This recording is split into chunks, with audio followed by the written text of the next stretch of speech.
The way the heart works with conduction is your heart has its own cells that we actually call them pacemaker cells, that tell the heart when you sleep, you're asleep and your heart rate needs to slow down, or when you're active or climbing stairs, your heart rate should go up. Sometimes as we get older, those cells in your heart don't work as well as they're supposed to. And as they do, they have periods where they're slower than they need to be. We have many medicines that can treat fast heart rates. We have no medicines that you can take as a pill that increase slow heart rates. And so if you have a heart rate that's too slow because those cells in your heart as you've gotten older have become sick, then the only way to fix that is to put a permanent pacemaker in.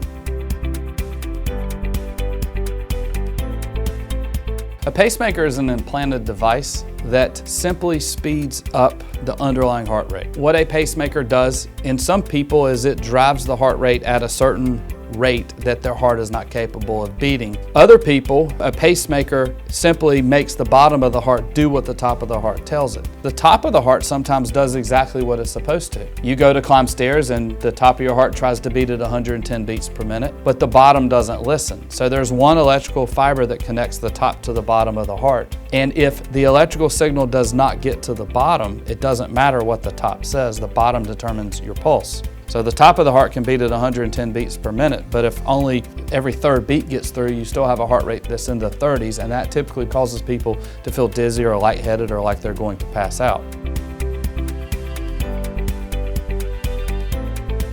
Sometimes people who have heart failure have abnormal electrical conduction through the bottom of their heart. And in those people, when the heart contracts, one side of the heart contracts before the other. And the way I always describe it is your heart should contract, both sides contracting together in a uniform manner. When you have one side of the heart contracting before the other, it's out of sync. And when that happens, it takes the heart more energy to work, and the heart doesn't contract as well as it should. That also can lead to remodeling and worse heart failure long term. And in those people, we put in a different type of pacemaker where we put 3 wires in instead of 2 wires. And in that device, 1 wire goes in the right chamber, 1 wire actually goes outside of the left chamber. And when it paces your heart, instead of your heart beating out of sync, it paces both chambers together, which resynchronizes the heart. That results in improvement in heart failure long term.